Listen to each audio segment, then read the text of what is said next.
ಇದು ಕೇವಲ ಯುದ್ಧವಲ್ಲ, ಮಾನವನ ಕುಲದ ಪರೀಕ್ಷೆ. ದೇವರನ್ನ ನೀನ್ ನಂಬ್ತ್ಯಾ? ಹೌದು, ನಂಬ್ತೀನಿ. ದೇವರನ್ನ ನೀನ್ ನಂಬ್ತ್ಯಾ? ಹಾಗಾದ್ರೆ ಇವತ್ತಿನ ಕತೆ ನಿಮ್ಮಿಬ್ರಿಗೂ ಕೂಡ ಇತಿಹಾಸದ ಬಲ್ಲವರನ್ನು ಸೂಚಿಸ್ತಿದ್ರೆ, ಗೆಲ್ಲವರನ್ನ ಚರಿತ್ರೆ ಪುಟಗಳು ಸೂಚಿಸ್ತಿರುತ್ತೆ. ಒಂದ್ ಕಡೆ ಪಾಂಡವರಾದ್ರೆ ಮತ್ತೊಂದ್ ಕಡೆ ಕೌರವರು ರಥ ಮಧ್ಯದಲ್ಲಿ ನಿಂತಿತ್ತು. ಆ ರಥದಲ್ಲಿ ಕೃಷ್ಣ ಹಾಗೂ ಅರ್ಜುನ ಉವಾಚ.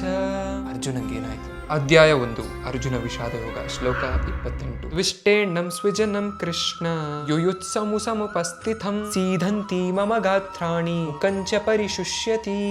ಈ ಶ್ಲೋಕದಲ್ಲಿ ಏನ್ ನಡೀತಿದೆ ಅಂತ ಅಂದ್ರೆ, ಅರ್ಜುನ ಕೃಷ್ಣನ್ ಹೇಳ್ತಿದ್ದಾನೆ, ಇಲ್ಲಿ ಯುದ್ಧ ಮಾಡಲು ಬಂದವರು ನನ್ನ ಸಜ್ಜನರು, ಅವರನ್ನು ನೋಡಿ ನನ್ನ ಎದೆ ನಡುಗುತ್ತಿದೆ.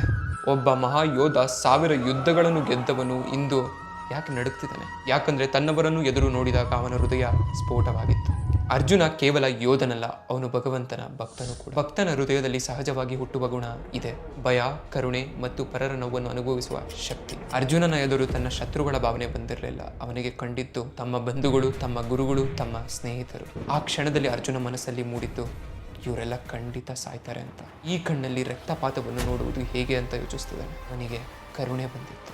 ಭಕ್ತ ಮತ್ತು ಅಭಕ್ತರ ನಡುವಿನ ವ್ಯತ್ಯಾಸ. ಪ್ರತಿ ಮನುಷ್ಯನಲ್ಲೂ ಒಳ್ಳೆಯ ಗುಣಗಳು ಇರುತ್ತವೆ, ಆದರೆ ಯಾರು ಒಂದೇ ರೀತಿ ಕಾಣಲ್ಲ. ಭಕ್ತನ ಆ ಗುಣಗಳು ಸ್ಪಷ್ಟವಾಗಿ ಕಾಣಿಸುತ್ತದೆ. ಭಕ್ತ ಒಂದು ಇರುವೆ ಸಾಯಿಸೋಕ್ಕೂ ಅಂತಾನೆ, ಆದ್ರೆ ಆ ಭಕ್ತಿ ಇಲ್ಲದವನಲ್ಲಿ ಆ ಗುಣಗಳ 6 ದೊಡ್ಡ ದೋಷಗಳನ್ನು ಮುಚ್ಚಿಟ್ಟಿರುತ್ತಾನೆ. ಕಾಮ, ಅತಿಯಾದ ಆಸೆ, ಕ್ರೋಧ, ಕೋಪ, ಲೋಭ, ಲಾಲಸೆ, ಮದ, ಅಹಂಕಾರ, ಮೋಹ, ಭ್ರಮೆ. ಈ 6 ದೋಷಗಳನ್ನು ಒಂದೇ ದಪ್ಪನ ಹಾಸಿಗೆಯಷ್ಟೇ ಮನುಷ್ಯನ ಒಳಗಿನ ಗುಣಗಳನ್ನು ಮುಚ್ಚಿ ಹಾಕುತ್ತವೆ. ಆದರೆ ಭಕ್ತನಲ್ಲಿ ಭಗವಂತನಿಂದ ಎಲ್ಲಾ ದೋಷಗಳು ನಿಧಾನವಾಗಿ ದೂರವಾಗುತ್ತವೆ. ಇದರಿಂದ ಅವನ ಹೃದಯದಲ್ಲಿ ದಯೆ, ಕರುಣೆ ಹಾಗೂ ಶುದ್ಧ ಗುಣಗಳು ಪ್ರಕಾಶವಾಗಿರುತ್ತವೆ. Give the clarity what you have to understand from this shloka is that, ಒಂದು ಜೀವನದ ಪಾಠ ಅಂತಾನೆ ಅನ್ಕೋಬಹುದು ಈ ಶ್ಲೋಕ. ಭಕ್ತಿ ಇರುವ ಹೃದಯದಲ್ಲಿ ಕರುಣೆ ಸದಾ ಜೀವಂತವಾಗಿರುತ್ತವೆ. ಅರ್ಜುನನ ಕರುಣೆ ಅವನ ದುರ್ಬಲವಲ್ಲ, ಅವನ ಹೃದಯದ ಪವಿತ್ರ ಪ್ರತಿಬಿಂಬ.